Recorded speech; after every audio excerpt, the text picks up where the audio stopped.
Криштиано, қалай жағдайың? Жақсымын досым, ал сен? Мен ойға баттым. Сенімен әр 3 жылда бір рет сұхбаттасам. Және 3 жыл ішінде сенің өмірінде таңғажайып нәрселер болып жатады.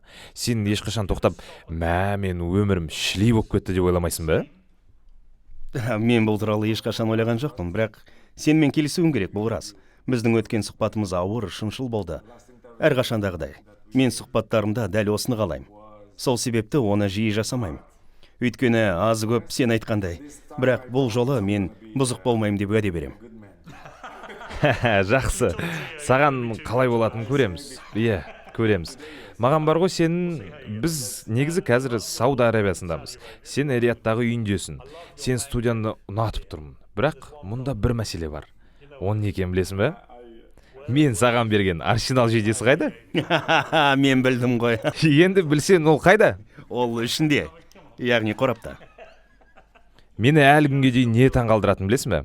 Сен өткен жол жасаған, сен Арсеналдың ойыншысы болу мүмкін екенін айтқанын, Арсен Венгермен кездескенін, өтетін едің. Барлығы дайын, барлығы келісілген еді. Сосын мен бұл үшін кімді кінәлайтынын білесің бе? Джон Ошиді. Неге мен Джон Ошиді кінәлайтынын білесің бе? Өйткені Спортинг Ман Юнайтедпен жолдастық кездесу өткізді. Және сен Джон Ошиді соншалықты қорладың ғой. Тіпті Юнайтедтің 4 ойыншысы бапкері сэр Алекс Фергюсонға барып былай депті: бұл баланы алмайынша осы жерден кетпейміз. Бұл шын оқиға ма? Иә, бұл шын оқиға. Бірақ бұл саған айтқанымдай, өткен өтті. Бұл өмірдің бір бөлігі. Ал шын мәнінде мен Арсеналға қарағанда, мен оны әрдайым бәсекелес ретінде емес, өзімнің ол жақта болуым керек еді деп қараймын. Сондықтан мен клубқа деген құштарлығым бар деп айтпаймын. Бірақ мен Арсеналға қарағанда маған команда ұнайды. Айтылған себебі үшін олар жеңгенде маған ұнайды. Бірақ білесің бе, бұл өмір ғой, футбол. Бұның бәрі мүмкіндіктер мен сәттер туралы. Мен дәл осыны көрем. Мен сол мүмкіндікті пайдаландым. Бірақ шындығында, және сен менің ешқашан өтірік айтпайтынымды білесің. Немесе кейде, жақсы, мен кейде өтірік айтам. Бірақ дұрыс мақсаттар үшін. Бірақ шынын айтқанда, мен Арсеналда болуым керек еді. Бірақ менің ойымша, менің жолым көп өзгермес еді. Ол сен үшін өзгермес еді, бірақ біз үшін өзгеретін еді. Мен олай ойламаймын. Өйткені Арсенал әлі де үздік команда болып қала береді. Және атақ, титул бәрін жеңіп алады. Үлкен ойыншылары бар. Сондықтан Арсенал жақсару мүмкін, бірақ ол тым көп емес. Сен яғни Арсенал осы маусымда чемпион болады деп ойлайсың ба? Болуы мүмкін, шанс бар. Менің ойымша премьер-лигада командалардың деңгейі өте ұқсас, яғни үздіктердің. Бірақ білесің бе, премьер-лигада әрдайым не болатынын ешқашан білмейсің. Бұл өте қиын лига, өте күшті лига.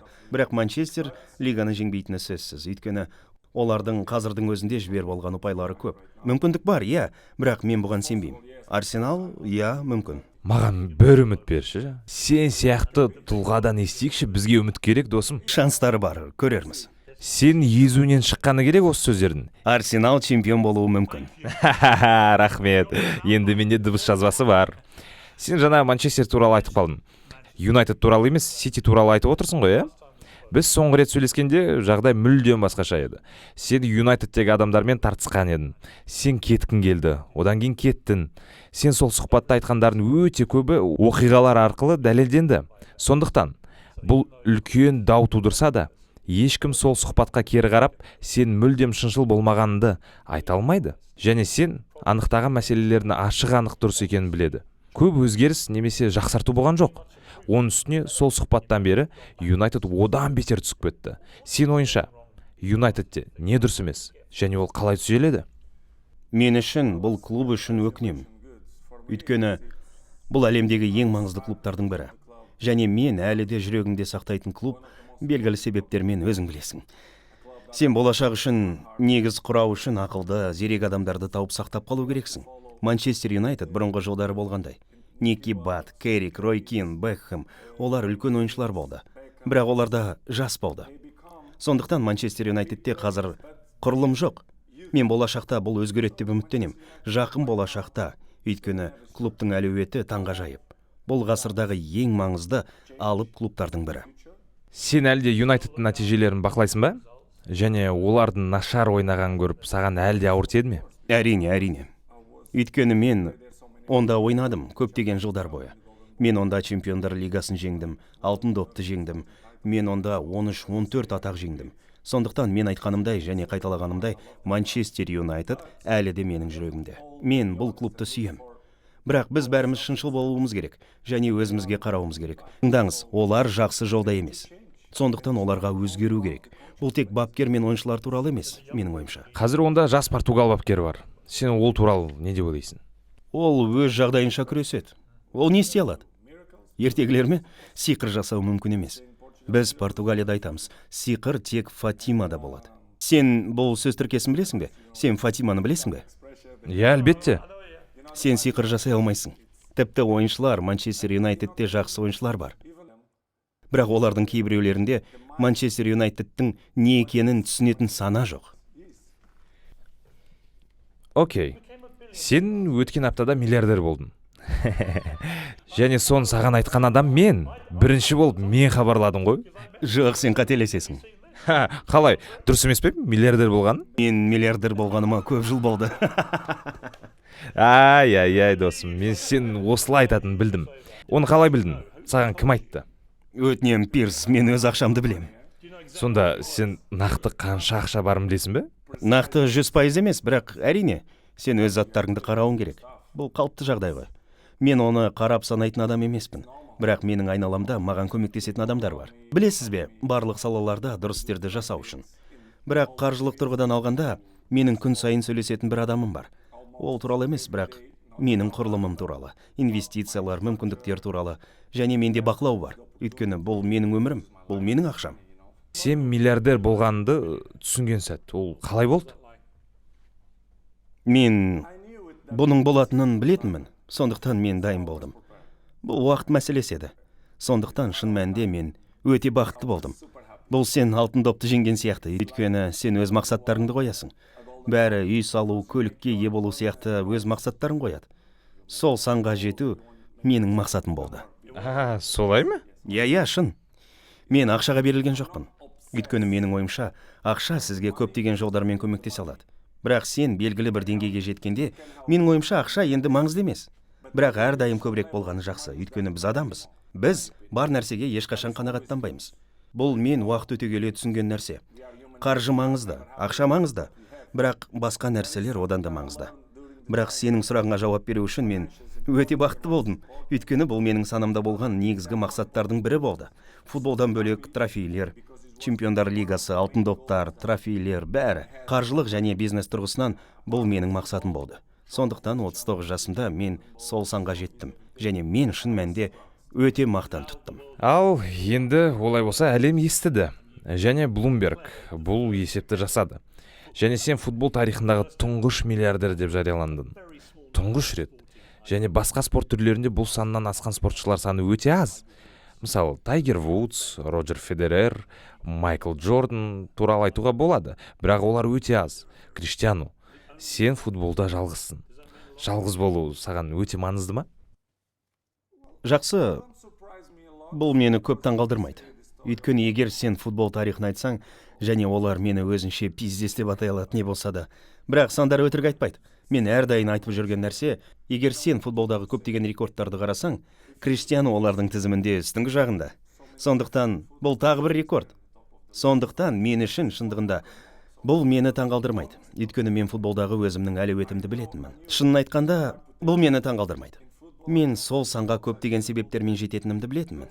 Бірақ тереңімен мен бақытты болдым. Бұл менің мақсаттарымның бірі. Окей, енді бір сәт. Сол қолыңды көрсетші. Қайсы, сен мынаны көргің келе ме, әлде мынаны ма? Сен сол қолың мен бүкіл өмірімде бар нәрседен қымбат болуы мүмкін. Жоқ. Енді қара, мен кедей адам емеспін, Криштиану. Бірақ сол қолың... Бұл сонша ашли емес қой енді. Олар Криштиануды көргенде, олар бер жағын көргенде, олар вау, мәссаған Криштиану дейді. Бірақ бұның бәрі фейк. Бірақ олар мұны түсінбейді. Өйткені мен Криштианумын. Ешкім оның жасанды екеніне сенбейді. Мен қалжыңдаймын. Бұл сыйлық. Мен жоқ дей алмаймын. Адамдар маған береді. Жоржина маған бұны Рождествода ұсынды. Және менде Джейкоб компаниясымен спонсорлық келісім бар. Сондықтан мен оны өз ақшама сатып алған жоқпын. Сен қазірге дейін сатып алған ең қымбат нәрсең қандай? Ең қымбат? Мен қазірге дейін сатып алған ең қымбат нәрсе? Ұшақ. Ұшақ? Иә.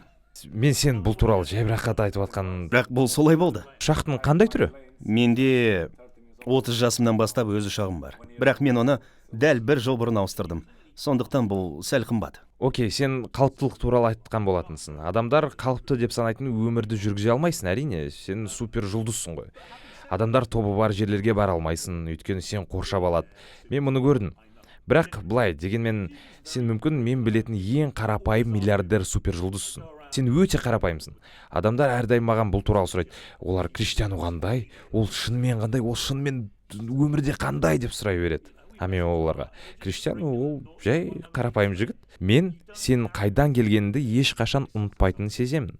Мүмкін сен анан және отбасын мұң болмауын қамтамасыз ететін шығар. Джио да. Бірақ мен ойымша, сен өз табысының артындағы нәрселерден ләззат аласың. Дегенмен адам ретінде ол сені мүлдем өзгерткен жоқ.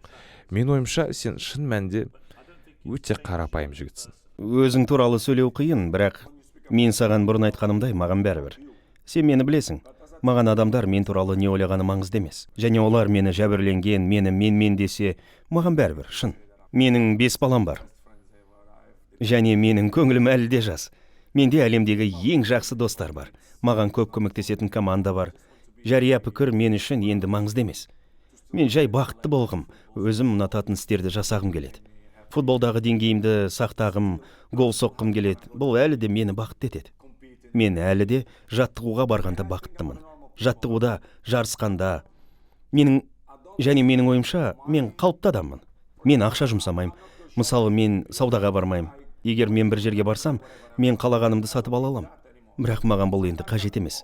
Кейде жақсы айтайын. 3 күн бұрын мен көлік сатып алдым. Бірақ бұл коллекция үшін. Бұл сурет сатып алғандай. Мен бұл көлікті жүргізбеймін, бұл инвестиция сияқты. Ол қандай көлік болды? Мерседес. Кешіріңіз, менде Мерседес те бар. Мен Бугатти сатып алдым. Турбиллион. Бірақ бұл инвестиция. Қанша көлік бар? Мен білмеймін, Пирс. Менде неше көлік бар екен білмейсің бе? Мен көліктерді санамаймын. Сен бұны соншалықты қалыпты етіп айтқанды жақсы көремін, Бірақ бұл қалыпты ғой. 10, 20, 30, 40, 50. Иә, мүмкін. 50? Шынын айтқанда, егер сен бәс тіксең, менің айтарым білмеймін. 41, 42, нан ұрсын білмеймін. Мен балаларымның атымен ант етемін. Сүйікті көлігің қайсысы? Маған Бугаттилер ұнайды. Иә, менде бірнешеуі бар, және олар әртүрлі жануарлар. Сен бұл көліктерді ешқашан жүргізбейсің бе? Мен ешқашан жүргізбеймін. Рас па? Мысалы, мен Мадридте 1 апта болдым.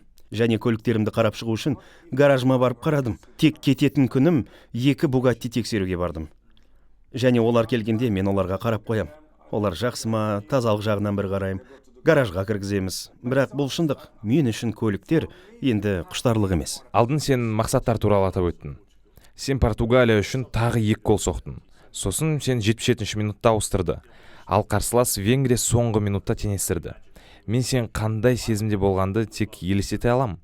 Егер мен сен бапкерім болсам, менің бір ережем болар еді. Егер Криштианудың 2 голы болса, оның хэт-трик жасауына ешқашан кедергі келтірме деген. Өйткені мен сен білем, және сен ойынды жеңу үшін бар күшін салар едің. Сондықтан сен хэт-трик соқпай ауыстырғанына қалай сезіндің? Шынымен, тіпті голдарды есептемесек те, кейде біз оңай жол жақсырақ болады деп ойлаймыз. Бірақ бұл олай емес. Мен сенің не айтқың келетінін білем. Бірақ мен бапкердің ойында түсінуім керек. Мүмкін ол 2-1 нәтижені сақтап қалғысы келген шығар. Таза жаңа күштері бар басқа ойыншыны қоюға тырысады. Ол командаға қорғаныста көбірек көмектесе алады. Мен түсінем. Және одан бөлек мен бапкермен келісуім керек, өйткені біз бәріміз бірдей емеспіз. Біз бәріміз бірдей ойламаймыз. Сондықтан, егер мен қалсам, мен 3-ші голды соққым келер еді. Бірақ ауыстыру кейде жақсы.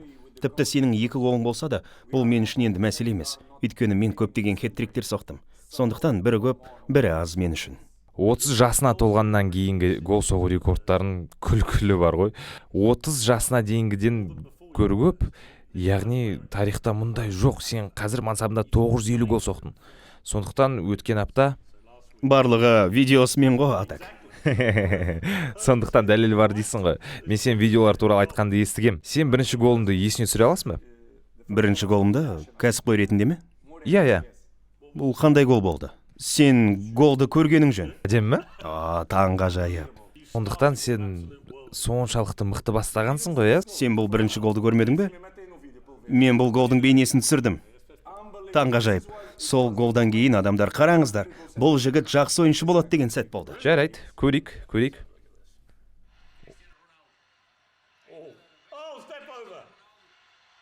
Ой, қандай әдемі гол.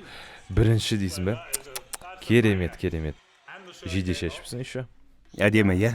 Қандай гол. Тіпті комментаторларда сондықтан бұл ойыншы біздің лигамызда ұзағырақ қалмайды деп айтады. 17 жасымда бұл мен үшін үлкен жарылыс болды. Сол сезім, сен алғаш рет сол қуанышты сездің бе? Бұл жақсы, гол салған керемет екен деп ойладың ба? Жоқ, бұл сізге өзіңізге деген сенім береді. Сен, вау, мен ересектермен ойнаймын, сондықтан олар мені тоқтатқысы келеді дейсің. Бірақ тіпті 17 жасымда мен олардан жылдам, олардан ақылдырақ едім. Сен өзіңнің жақсы кәсіпқой ойыншы болатыныңды сезе бастайсың. Сен зейнетке шыққанды елестете аласың ба? Иә. Сен басында бұл қай жаста болады деген ой бар ма? Жақында. Бірақ менің ойымша, мен оған дайын болатын секілдімін. Бұл қиын болады әлбетте. Бұл қиын болады, иә. Мүмкін мен жылаймын, иә.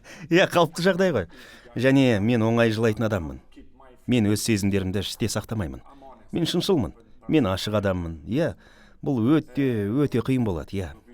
Бірақ мен досым, мен өз болашағымды 25, 26, 27 жасымнан бастап дайындадым. Мен өз болашағымды дайындадым.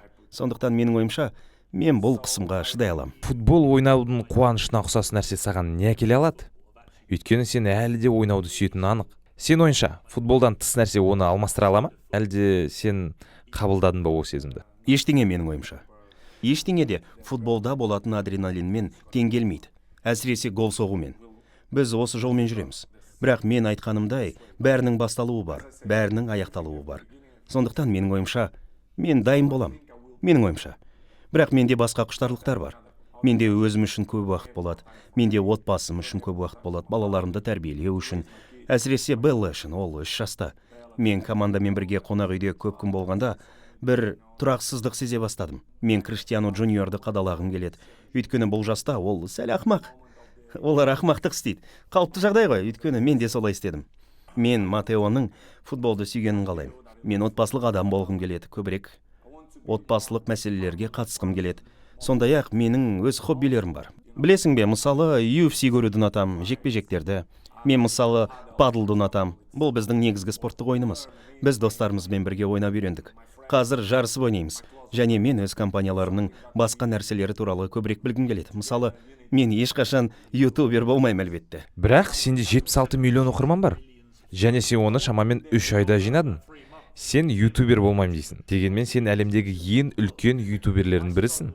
Мен 4 миллионға жету үшін 3 жыл күрестім, және сен келесінде шамамен 3 минутта мені озып кеттің. Мен оны үйренуге, көбірек нәрселер жасауға көп уақыт бөлем. Менің ойымша, мен күлкілі нәрселерді және бұрын жасамаған нәрселерді жасаймын. Өйткені сен білесің, мен үшін менің түсінігім. Футбол тек жаттығу алаңына бару, 1 сағат жаттығу жасау және емделу емес. Мен футболмен 24 сағат айналысам, солай айтайын. Өнімді болу үшін дұрыс нәрселерді жасау, өйткені менің жасымда тез сауығу үшін қиынырақ болады. Бірақ мен бұл үрдістен ләззат алам. Өмірді басқа көзбен, басқа көзқараспен көру жақсы. Сенде басқа идеялар пайда болады. Мен үшін бұл жақсы шабыт. Тіпті менің жасымда мен өмірімнің бұл кезеңінен ләззат алам. Өйткені сен көп нәрсені үйренесің. Және сен басқа нәрселер туралы ойлана бастайсың. Тек футбол туралы емес. Және бұл сені бақытты етеді. Достар, назарларыңызға рахмет. Қазақ контентін бірге дамытайық. Лайк, комменттерден көмек көрсетіңіздер. Видеоның тез тарауына ықпал етесіздер.